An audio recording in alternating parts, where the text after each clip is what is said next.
Now, today we will discuss atomic radius. The radius of an atom is the distance between the center of its nucleus and valence electrons or electrons in the last orbit. So this is the nucleus and this is the valence electron. Distance between nucleus and valence electron is called atomic radius.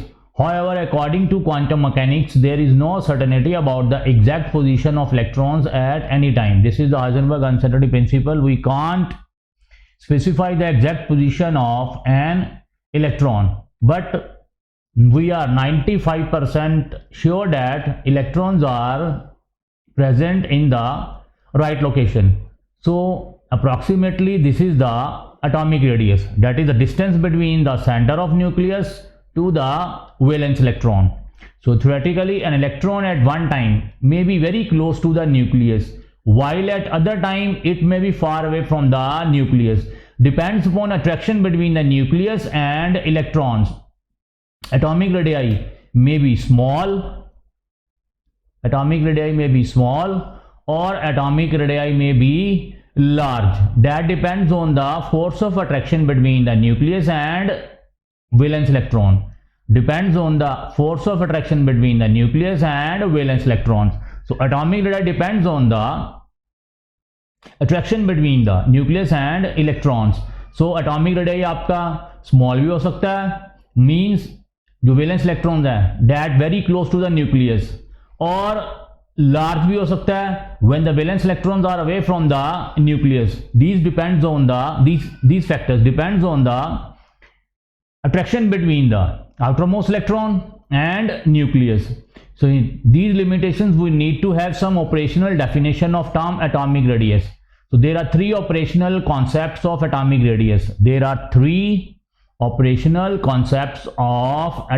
radius. Atomic radius के कितने concept हैं student? 3. If the bonding is covalent, the radius is called covalent radius. So student अगर आपकी for example HCl है, hydrogen chloride, तो इसमें कौन सा बॉन्ड है? कोवलेंट बॉन्ड है, तो इस एटॉमिक रेडियस को हम क्या बोलेंगे? Covalent radius. ठीक है student. And if two atoms are not bonded by chemical bond, the radius is called van der Waals radius. For example एक ये एटम है स्टूडेंट आपका, एक दूसरा एटम है, they are not chemically bonded with each other, there is no chemical bond between them, then the distance between the centre of this nucleus to center of this nucleus is called van der Waals radius. अगर तो student covalent bond बन गया, एक atom ये है, दूसरा atom ये है, इनके बीच में क्या है? Force of attraction. तो इसका जो रेडियस आएगा उसको क्या बोलते हैं? Covalent radius. अब फॉर एग्जांपल एक एटम आपका ए है और दूसरा एटम बी है. अब इनमें कोई केमिकल बॉन्ड नहीं है, इनके बीच में जो डिस्टेंस होगा ए और बी के बीच में, उसको क्या बोलेंगे student? van der Waals radius. And if the bonding is ionic, the radius is called ionic radius. For example आपका sodium chloride, this is a cation and this is a anion. Now यहाँ पे अब कौन सा radius आएगा student? Distance जो आएगा वो क्या आएगा? Ionic radius. क्या आएगा? Ionic radius. इनकी डेफिनेशन हम देखते हैं. कोवलेंट रेडियस क्या है, वैन डर वाल्स रेडियस क्या है और आयनिक रेडियस क्या है. सो हमने पहले सिर्फ तीन नाम अभी पढ़े हैं. कौन कौन से?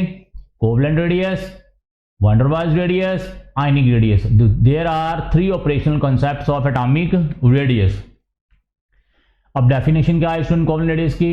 It is half of the distance between nuclei of two like atoms bonded together by a single bond. For example student आपका ये एक कार्बन है और ये दूसरा कार्बन है. कार्बन और कार्बन के बीच में फॉर एग्जांपल कोवलेंट बॉन्ड है. कौन सा बॉन्ड है? कोवलेंट बॉन्ड है. तो क्या होगा?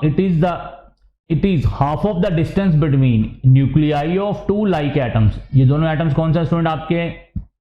like atoms bonded together by a single bond. अब इनमें जो बॉन्ड है स्टूडेंट वो कौन सा बॉन्ड है? सिंगल बॉन्ड है. फॉर एग्जांपल ये कार्बन कार्बन में कौन सा बॉन्ड है? सिंगल बॉन्ड है. Thus covalent radius of carbon in a compound having carbon carbon single bond can be determined by dividing the bond length by 2. Bond length is distance between, for example this is a carbon atom and this is a carbon atom. Now distance between these two carbon atoms is called bond length, is called bond length. So bond length is the distance between the nuclei of two atoms.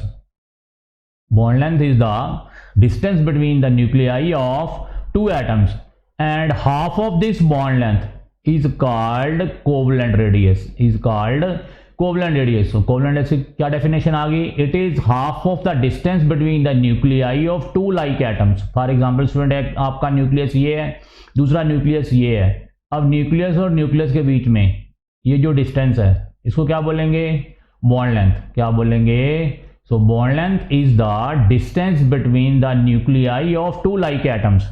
अब student इसका half कर दो, तो इसका half करेंगे तो ये आपका हाफ आ गया, ये आपका डिस्टेंस था, डिस्टेंस बिटवीन टू न्यूक्लियाई. इसका हाफ किया तो स्टूडेंट ये क्या आ गया आपका? Covalent radius. क्या आ गया? This is a covalent radius. ठीक है student. So one half of the distance between nuclei of two like atoms bonded together by single bond is called covalent radius.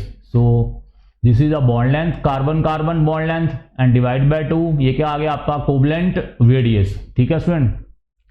and this is also called single bond covalent radii of carbon. ठीक है student. and for non metallic elements the covalent radius is often used as the atomic radius. अगर तो student आपके elements कौन से हैं? Non metals हैं. For example आपके क्लोरीन Cl2. ठीक है स्टूडेंट. क्लोरीन क्या आपकी? Non metal gas. सो इसका जो कोवलेंट रेडियस आएगा उसको हम ऑफनली used as atomic radius. This is half the internuclear distance between two identical atoms in a single covalent bond. For example this is a chlorine, this is a chlorine, and distance between two nuclei of two chlorine atoms is called bond length. ये आपकी क्या आ गई student? Bond length. इसका half किया तो क्या आ गया आपका? Covalent radius. ठीक है student. So just like this diagram. Next आ गया van der Waals radius for non bonded adjacent atoms. अब स्टूडेंट दो पिछले वाले केस में क्या था स्टूडेंट? इनमें आपस में क्या है? बॉन्ड है. This is one atom of carbon, this is another atom of carbon. इन दोनों कार्बन एटम्स में क्या है? Force of attraction. क्या है? Force of attraction. That force of attraction is called covalent bond. So अगर दो एटम्स के बीच में दो नॉन बॉन्डेड, बॉन्डेड मतलब उनमें आपस में कोई बॉन्ड नहीं बना हुआ, for non bonded adjacent atoms example in a covalent crystal of non metallic element, the van der Waals radius is used as a value for atomic radius. तो atomic radius की जगह हम कौन से वैल्यू बोलेंगे? कौन सी वैल्यू यूज करेंगे? Van der Waals radius. This is half the shortest internuclear distance between two similar non bonded atoms. Student ये किसमें है? नॉन बॉन्डेड एटम्स के बीच में. फॉर एग्जांपल आपका नियोन. अब नियोन स्टूडेंट क्या आपकी? इनर्ट गैस है. इनर्ट गैसेस कोई बॉन्ड आपस में नहीं बनाती. सो ये क्या आ गया? नियोन के न्यूक्लियस के बीच में, अब इनमें कोई बॉन्ड नहीं है स्टूडेंट, और नियोन के दूसरे नियोन के बीच में ये जो आपका डिस्टेंस आ गया, इसका हाफ किया, इसका हाफ करेंगे तो क्या आ जाएगा आपका? Van der Waals radius. ठीक है स्टूडेंट. अब इनमें कोई अट्रैक्शन नहीं है स्टूडेंट. ये जो आपके जो एलिमेंट्स हैं इनमें कोई अट्रैक्शन नहीं है. पिछले वाला केस में क्या था? कार्बन और कार्बन के बीच में अट्रैक्शन थी, उनमें बॉन्ड बना हुआ था. नियोन और नियोन के बीच में कोई बॉन्ड नहीं बना हुआ. ठीक है स्टूडेंट. ये क्यों होता है मैं आपको बताता हूं ये कैसे अट्रैक्टेड होते हैं. This is half the shortest internuclear distance between two similar non bonded atoms. मैंने अभी आपको बता दिया. टू सिमिलर मींस जैसे एक नियोन था और दूसरा नियोन था. ठीक है स्टूडेंट. इसका हाफ किया, डिस्टेंस बिटवीन टू न्यूक्लियाई, तो ये क्या आ गया आपका? Van der Waals radius. और it is one half of the distance between nuclei of two adjacent atoms belonging to two neighbouring molecules of an element in solid state. Two neighbouring molecules. For example student आपका H2O. ठीक है. अब for example आपका H2O, ये आपका water आ गया. ठीक है स्टूडेंट. एंड ये आपका दूसरा वाटर आ गया. ठीक है स्टूडेंट. अब इनमें आपस में कोई बॉन्ड नहीं है. फॉर एग्जाम्पल इनमें आपस में कोई बॉन्ड नहीं है. ठीक है स्टूडेंट. ये सॉलिड स्टेट में है. फॉर एग्जाम्पल अब इनके बीच में जो डिस्टेंस होगा दो मॉलिक्यूल्स के एटम्स के बीच में, एक एटम है आपका ऑक्सीजन, दूसरा एटम है आपका hydrogen in solid state crystal की फॉर्म में। अब इसका हाफ करेंगे तो वो क्या आएगा, van der Waals radius. Means ये मॉलिक्यूल्स के बीच में भी है और एटम्स के बीच में भी है, ठीक है student. It is one half of the distance between nuclei, oxygen का न्यूक्लियाई एंड हाइड्रोजन का nuclei, nuclei of two adjacent atoms belonging to two neighbouring molecules. ये दोनों वाटर एंड वाटर के नेबरिंग मॉलिक्यूल्स हैं। इनमें जो एटम्स हैं, ये नॉन बॉन्डेड एटम्स हैं, इनमें कोई बॉन्ड नहीं है। इस वाले वाटर के ऑक्सीजन और इस वाले वाटर के हाइड्रोजन में आपस में कोई बॉन्ड नहीं है। अब इनके बीच में जो हाफ ऑफ द डिस्टेंस आएगा that is called van der Waals radius, ठीक है स्टूडेंट। फॉर एग्जांपल एक ये आपका मॉलिक्यूल है और ये आपका दूसरा मॉलिक्यूल है, ठीक है। फॉर एग्जांपल हम सपोज कर लेते हैं ऑक्सीजन, ये ऑक्सीजन O2 मॉलिक्यूल और मॉलिक्यूल के बीच में। अब ये दूसरा ऑक्सीजन, अब इनमें आपस में कोई बॉन्ड नहीं है, लेकिन ये क्या है, इंटरन्यूक्लियर डिस्टेंस, एक का न्यूक्लियस और दूसरे का न्यूक्लियस। एक ऑक्सीजन का ये न्यूक्लियस स्टूडेंट, एक न्यूक्लियस ये है एक ऑक्सीजन का। फॉर एग्जांपल हमने ऑक्सीजन ले लिया, ऑक्सीजन मॉलिक्यूल्स ले लिया, ठीक है स्टूडेंट। ऑक्सीजन के बीच में कौन सा बॉन्ड है, डबल बॉन्ड है, ठीक है स्टूडेंट। ये नॉन बॉन्डेड है, ये ऑक्सीजन और ये वाला ऑक्सीजन O2 और O2 आपस में कोई बॉन्ड नहीं बना रहा, ठीक है स्टूडेंट। तो ये एक ऑक्सीजन एटम का न्यूक्लियस है और ये दूसरे एटम का न्यूक्लियस है, ठीक है स्टूडेंट। ये आपका आ गया internuclear distance between atoms of neighbouring molecules.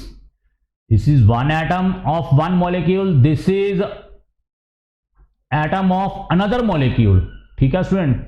This is atom of one molecule, this is atom of second molecule. इनमें आपस में कोई अट्रैक्शन नहीं है, कोई बॉन्ड नहीं है, ठीक है student. And this is the internuclear distance between nuclei of two adjacent atoms of different molecules। अब इसका हाफ कीजिए स्टूडेंट, ये हाफ आ गया तो ये क्या आ गया आपका वैन डर वाल्स रेडियस। ये क्या आ गया, van der Waals radius means one half of the internuclear distance between atoms of two adjacent molecules and these molecules are non-bonded with each other. That one half distance is called van der Waals radius. Clear student?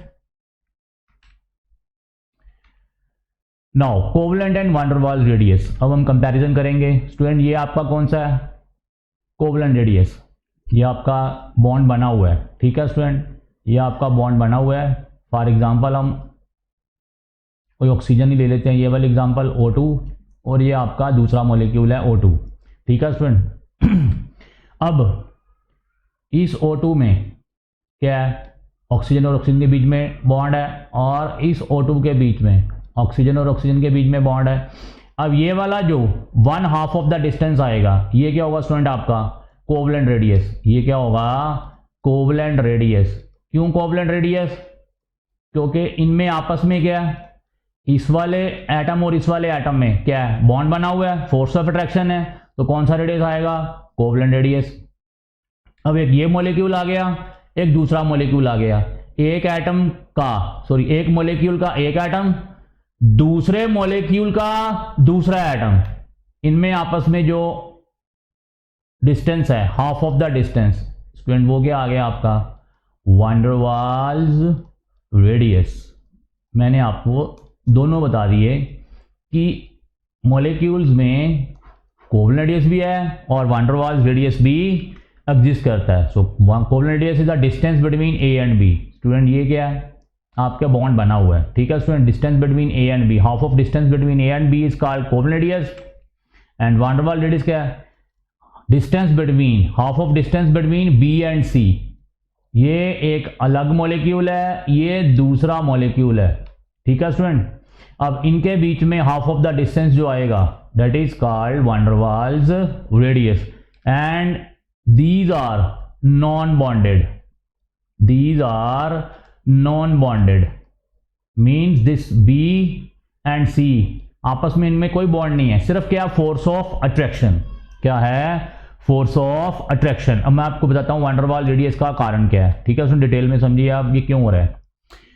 हम example ले लेते हैं, for example हमने atom ले लिया, ठीक है student, ये उसका न्यूक्लियस है, ये इलेक्ट्रॉन्स हैं, ठीक है स्टूडेंट। अब ये दूसरा आ गया, ये इसका न्यूक्लियस है, ये इसके इलेक्ट्रॉन्स हैं।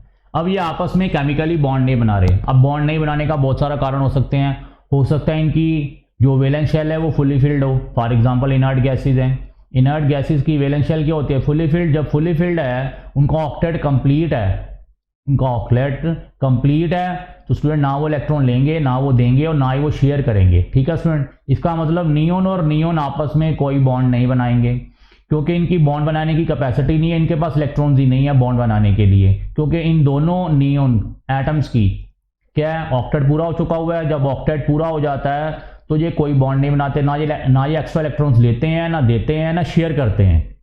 अब स्टूडेंट लेकिन इन एटम्स के बीच में न्यूक्लियस भी है और इलेक्ट्रॉन्स भी हैं, ठीक है स्टूडेंट, सोचने वाली बात ये भी है। अब इस एटम का फॉर एग्जांपल हम नियोन ही ले लेते हैं, ये नियोन है और ये नियोन है, इस एटम का ये न्यूक्लियस और इस इलेक्ट्रॉन के बीच में स्टूडेंट क्या होगी, अट्रैक्शन, अट्रैक्शन होगी। अब इस न्यूक्लियस, एक न्यूक्लियस, नियोन का एक न्यूक्लियस और इलेक्ट्रॉन्स ऑफ दूसरे नियोन के, उसमें भी क्या होगी, अट्रैक्शन, ठीक है स्टूडेंट। अब इन इलेक्ट्रॉन्स के बीच में क्या होगी, रिपल्शन। अब इन दोनों न्यूक्लियस के बीच में भी क्या होगी, रिपल्शंस। डायग्राम कंप्लीट समझ लगी स्टूडेंट। एक नियोन का न्यूक्लियस दूसरे नियोन के न्यूक्लियस के साथ क्या कर रहा है, रिपेल कर रहा है। एक नियोन का इलेक्ट्रॉन्स दूसरे नियोन के इलेक्ट्रॉन्स के साथ रिपेल कर रहे हैं। एक नियोन के न्यूक्लियस दूसरे नियोन के इलेक्ट्रॉन्स के साथ अट्रैक्ट हो रहे हैं। एक नियोन का न्यूक्लियस दूसरे नियोन के इलेक्ट्रॉन्स को क्या कर रहा है, अट्रैक्ट कर रहा है।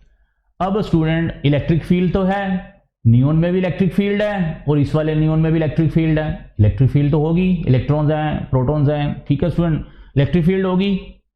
अब ये वाला न्यूक्लियस और ये वाला न्यूक्लियस स्टूडेंट क्या है, दूर है। इसका मतलब ये वाली जो फोर्स ऑफ रिपल्शन है वो क्या है स्टूडेंट, कम, ठीक है स्टूडेंट। अब ये इलेक्ट्रॉन नजदीक है, ठीक है, ये फोर्स ऑफ रिपल्शन आप कह लो कि ज्यादा होगी, ये लेकिन सिर्फ वैलेंस इलेक्ट्रॉन्स हैं। अब स्टूडेंट जो इनर इलेक्ट्रॉन्स हैं वो तो दूर है ना, इनर इलेक्ट्रॉन्स क्या हैं, दूर है, ठीक है स्टूडेंट। तो इनमें जो इनर इलेक्ट्रॉन्स के बीच में रिपल्शन आएगी वो क्या आएगी, कम आएगी, क्योंकि ये इनर इलेक्ट्रॉन्स और इसके इनर इलेक्ट्रॉन्स दूर हैं, ये सिर्फ वैलेंस इलेक्ट्रॉन्स ही पास हैं। इसका मतलब फोर्स ऑफ रिपल्शन एक की ज्यादा है, किनकी, वैलेंस इलेक्ट्रॉन्स की। इनर इलेक्ट्रॉन्स इस नियोन के, इनर इलेक्ट्रॉन्स इस नियोन के, रिपल्शन क्या होगी, कम होगी, क्योंकि दूर चले गए। अब फोर्स ऑफ अट्रैक्शन स्टूडेंट ये न्यूक्लियस और इलेक्ट्रॉन्स के बीच में है।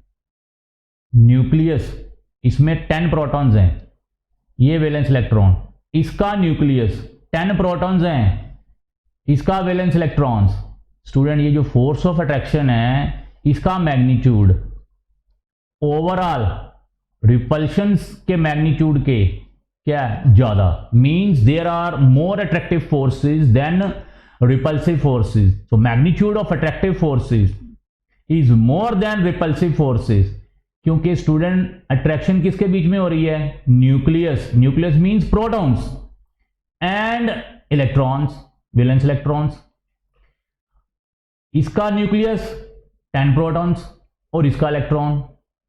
अब यहां पे जो रिपल्शन हो रही थी वो क्या हो रही थी, सिंगल सिंगल इलेक्ट्रॉन्स में, क्या हो रही थी, सिंगल सिंगल इलेक्ट्रॉन्स में। लेकिन जो अट्रैक्शन हो रही है किसके बीच में, न्यूक्लियस, एक नियोन का न्यूक्लियस दूसरे नियोन के इलेक्ट्रॉन्स, इस नियोन का न्यूक्लियस और दूसरे नियोन के इलेक्ट्रॉन्स। स्टूडेंट न्यूक्लियस में क्या है, प्रोटॉन्स, नंबर ऑफ प्रोटॉन्स का मैग्नीट्यूड क्या है, ज्यादा, तो it means magnitude of attractive forces is more than repulsive forces.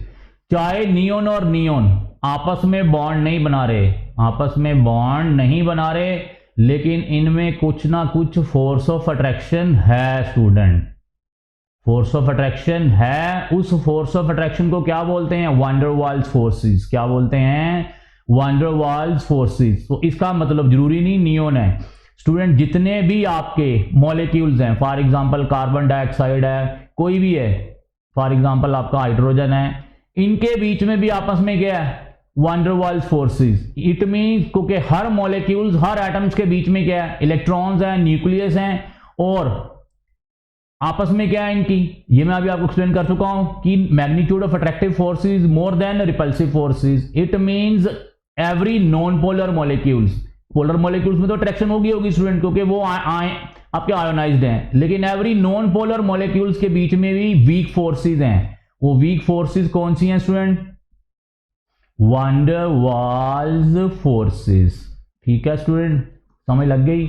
इसका मतलब जो आपके वैन डर वाल्स रेडियस है वो हर मॉलिक्यूल, हर एटम के बीच में है, क्योंकि हर एटम, हर मॉलिक्यूल की इलेक्ट्रिक फील्ड है, हर मॉलिक्यूल, हर एटम मींस नेबरिंग, ये नेबर क्या होने चाहिए? पास पास होने चाहिए, दूर नहीं होने चाहिए, बिकॉज ये वैन डर वाल फोर्सेस का जो मैग्नीट्यूड है वो बहुत कम है, वो बहुत कम है। ठीक है, क्योंकि केमिकली बॉन्ड तो बने नहीं हुआ है, तो इनके मैग्नीट्यूड बहुत कम है। सो दैट्स वाई जो मॉलिक्यूल्स होने चाहिए वो क्या होने चाहिए? एडजेसेंट, बिल्कुल पास पास होने चाहिए, दूर नहीं होने चाहिए। ठीक है स्टूडेंट, अदरवाइज ये वैन डर वाल फोर्सेस एग्जिस्ट नहीं करेंगी। लेकिन जितने भी, चाहे वो एटम्स हैं, चाहे वो आपके नॉन पोलर मॉलिक्यूल्स हैं, हर एक के बीच में इलेक्ट्रिक फील्ड है, न्यूक्लियस है, इलेक्ट्रॉन्स हैं, और ये मैं बता चुका हूं कि attractive forces between protons and electrons वो क्या होती है? ज्यादा न्यूक्लियस, क्योंकि न्यूक्लियस के बीच में प्रोटॉन्स हैं। अब protons are more powerful than electrons. ठीक है स्टूडेंट, और तो attractive magnitude of attractive forces क्या होगी? ज्यादा, और वो जो अट्रैक्टिव फोर्स है उसको क्या बोल दिया student? Van der Waals forces. ठीक है student, it means van der Waals forces are exist in every non polar molecules और नॉन बॉन्डेड एटम्स, जो आपस में बॉन्ड भी नहीं बनाया हुआ, उनके बीच में भी वैन डर वाल्स फोर्सेस हैं। तो इसका मतलब वैन डर वाल्स रेडियस भी एग्जिस्ट करेगा। ठीक है स्टूडेंट, सो ये मॉलिक्यूल और ये मॉलिक्यूल के बीच में जो एटम्स हैं उनके हाफ ऑफ द डिस्टेंस को क्या बोल दिया हमने? Van der Waals radius. ठीक है स्टूडेंट, ये नॉन बॉन्डेड मॉलिक्यूल्स हैं, इनमें आपस में कोई भी बॉन्ड नहीं बना हुआ। ठीक है स्टूडेंट, नॉन बॉन्डेड है, उसके बावजूद इनके बीच में क्या है? अट्रैक्शन। मैंने आपको बता दिया है अट्रैक्शन कौन सी है? वैन डर वाल्स फोर्सेस, उसका नाम क्या है? Van der Waals forces. तो उसी के कारण से क्या आ गया? Van der Waals radius. ठीक है स्टूडेंट, अब कह रहा है कि वाई, नेक्स्ट ये आपका स्टूडेंट एनसीईआरटी क्वेश्चन है, why covalent radius is always smaller than corresponding van der Waals radius. Student यही हमने एग्जांपल ले लो। अब स्टूडेंट जब ये बॉन्ड बनाएंगे ए और बी, ए और बी आपस में बॉन्ड बनाएंगे, बॉन्ड बनाएंगे मींस इनके बीच में क्या होगी? Attractive forces. बॉन्ड बनेगा मींस अट्रैक्टिव फोर्सेस होंगी। अब अट्रैक्टिव फोर्सेस होंगी तो ये पास पास आ जाएंगे। अगर ये पास पास आ जाएंगे स्टूडेंट तो ये डिस्टेंस भी, इंटरन्यूक्लियर डिस्टेंस कम हो जाएगा। अगर इंटरन्यूक्लियर डिस्टेंस कम हो गया तो कोवेलेंट रेडियस भी क्या हो गया? कम हो गया। ठीक है स्टूडेंट, अब ये ले लो बी और सी। अब स्टूडेंट बी और सी पास पास तो आएंगे नहीं, इनके बीच में जो वैन डर वाल्स फोर्सेस हैं वही रहेंगी। अब जब ये पास पास नहीं आएंगे तो इसका जो डिस्टेंस होगा बी एंड सी का वो क्या होगा? ज्यादा होगा, क्योंकि ये नॉन बॉन्डेड है, इनमें इन्होंने आपस में कोई बॉन्ड नहीं बनाया, क्योंकि बॉन्ड बनने का मतलब है दो एटम्स के बीच में फोर्स ऑफ अट्रैक्शन है। इनमें फोर्स ऑफ अट्रैक्शन है वो वीक है as compare to covalent forces, as compare to covalent forces, क्योंकि कोवेलेंट फोर्सेस में कोवेलेंट बॉन्ड बना हुआ है। जब कोवेलेंट बॉन्ड बना हुआ है तो इस मींस कि उनकी फोर्स ऑफ अट्रैक्शन क्या है? ज्यादा। अब ये जो बी एंड सी है, ये दो एटम्स हैं, दो डिफरेंट मॉलिक्यूल्स के बी एंड सी, इनके बीच में कोई बॉन्ड नहीं है, इनके बीच में कोई बॉन्ड नहीं है, इनके बीच में सिंपल क्या है? वैन डर वाल्स फोर्सेस हैं। और मैंने बोल दिया van der Waals forces are weak forces, exist करती हैं लेकिन वो क्या है? वो वीक हैं एज कंपेयर टू ए और बी। ये एक्चुअली इनमें आपस में बॉन्ड बना हुआ है। जब इनके बीच में एक्चुअली आपस में बॉन्ड बना हुआ है तो इनमें फोर्स ऑफ अट्रैक्शन क्या होगी? ज्यादा, and they come close to each other, and bond length भी क्या हो जाएगी? स्मॉल। जब बॉन्ड लेंथ स्मॉल हो जाएगी तो कोवेलेंट रेडियस भी क्या हो जाएगा? स्मॉल। अब बी एंड सी के बीच में कोई केमिकल बॉन्ड नहीं है, तो जहां पे है वहीं पे रहेंगे, सिर्फ क्या होंगी? वीक फोर्सेस एग्जिस्ट करेंगी। तो इनका जो डिस्टेंस होगा वो क्या होगा स्टूडेंट, बी एंड सी का ज्यादा। इट मींस वैन डर वाल radius is always more than covalent radius, क्योंकि वैन डर वाल रेडियस एक्चुअली बॉन्ड बनाता ही नहीं है। जब बॉन्ड ही नहीं बनाता तो एटम्स आपके पास पास आएंगे ही नहीं। So this is because of the fact that in formation of chemical bond, जब chemical bond बनता है, two atoms have to come closer to each other। दोनों atoms क्या आते हैं, come closer to each other। This also explains why covalent bonds are much stronger than van der Waals forces। क्योंकि van der Waals forces में सिर्फ क्या student, weak forces, एक just एक weak attraction है किसके बीच में, nucleus of one atom and electrons of other atom, ठीक है student, and that is weaker then actual force of attraction between the two atoms when chemical bond is form. ये chemical bond है और ये एक्चुअल फोर्स ऑफ अट्रैक्शन है, ठीक है student. So that's why chemical covalent bonds are much stronger than van der Waals forces. अब जब students bond stronger है तो इट मींस ये एटम्स क्या आएंगे, come closer to each other, क्योंकि इनके बीच में क्या होगी, force of attraction, come closer to each other. और ये बॉन्ड भी क्या होगा, स्ट्रॉन्ग होगा। क्यों, क्योंकि इनके बीच में एक्चुअली कोवलेंट बॉन्ड बना हुआ है, ठीक है स्टूडेंट। और ये बी एंड सी है फॉर एग्जांपल। अब इनके बीच में कोई बॉन्ड तो बना नहीं हुआ, सिर्फ क्या है, weak van der Waals forces, और वैन डर वाल्स फोर्सेस आपकी वीक है। वीक होने की वजह से ये these two atoms are not come closer to each other, so that's why इनका डिस्टेंस क्या होगा, ज्यादा, ठीक है student. So covalent bonds are much stronger than van der Waals forces. It is important to note that since the noble gases, ये मैं अभी आपको बता चुका हूँ, neon ordinary do not form any covalent bond, क्योंकि नियोन इनर्ट गैस, इनका नाम ही इनर्ट क्यों है, क्योंकि ये कोई बॉन्ड नहीं बनाते। क्यों नहीं बनाते, क्योंकि ऑलरेडी इनका जो ऑक्टेट है वो क्या है, कंप्लीट हो चुका हुआ है, वो क्या है, कंप्लीट हो चुका हुआ है। So in crystals of noble gases no chemical forces are operating between the atoms, hence van der Waals forces are the only attractive forces in these cases. अब एक नियोन और दूसरे नियोन के बीच में सिर्फ कौन सी फोर्सेज होंगी student, van der Waals forces. कौन सी होंगी, वैन डर वाल्स फोर्सेज, ठीक है student. Hence van der Waals forces are the only attractive forces in these cases. किसके बीच में, फॉर एग्जांपल इनर्ट गैसेज के बीच में। In other words van der Waals radii constitute the atomic radii of noble gases, and since van der Waals radii are larger than covalent radii, the atomic radii of noble gases are largest in their respective periods। अब ये student एक question भी आ जाता है, जब भी हम अभी डिस्कस करेंगे, along the period atomic radii decrease करता है, but at the end of period means and कहां पे होगा, इनर्ट गैसेस पे। तो एकदम से एटॉमिक रेडियस क्यों बढ़ जाता है स्टूडेंट, क्यों बढ़ जाता है, क्योंकि बाकी जो एलिमेंट्स हैं वो सारे कोवलेंट बॉन्ड कोई ना कोई बॉन्ड बनाएंगे, ठीक है, कोई ना कोई केमिकल बॉन्ड बनाएंगे। केमिकल बॉन्ड बनाने से उनमें फोर्स ऑफ अट्रैक्शन होगी, फोर्स ऑफ अट्रैक्शन से they come closer to each other and उनके बीच में जो बॉन्ड लेंथ है वो कम हो जाएगी। सो दैट्स वाई जो बॉन्ड डिस्टेंस है, जो रेडियस है एटॉमिक रेडियस, वो भी क्या हो जाएगा, कम हो जाएगा। बट स्टूडेंट नोबल गैसेज में जैसे ही आपका पीरियड एंड हुआ, पीरियड के एंड में क्या आ जाता है, नोबल गैसेज। अब जैसे नोबल गैसेज आई एकदम से एटॉमिक रेडियस क्या हो गया, बढ़ गया। क्यों बढ़ गया, क्योंकि इनमें केमिकल बॉन्ड तो बनेगा ही नहीं, इनके बीच में सिंपल क्या है, covalent forces, van der Waals forces, and van der Waals forces are weak forces. तो एकदम से डिस्टेंस क्या हो जाएगा, बढ़ जाएगा, इनके बीच में बॉन्ड लेंथ बढ़ जाएगी। सो डिस्टेंस बढ़ने से student van der Waals radius क्या हो जाएगा, बढ़ जाएगा। मींस नोबल गैसेज का जो एटॉमिक रेडियस है वो भी क्या हो जाएगा, बढ़ जाएगा, ठीक है स्टूडेंट, समझ लगी स्टूडेंट। सो नेक्स्ट आ गया मेटालिक रेडियस। कह रहा है for metallic radius the metallic radius is often used as the atomic radius. This is the half the shortest internuclear distance between two adjacent atoms in a metallic bond.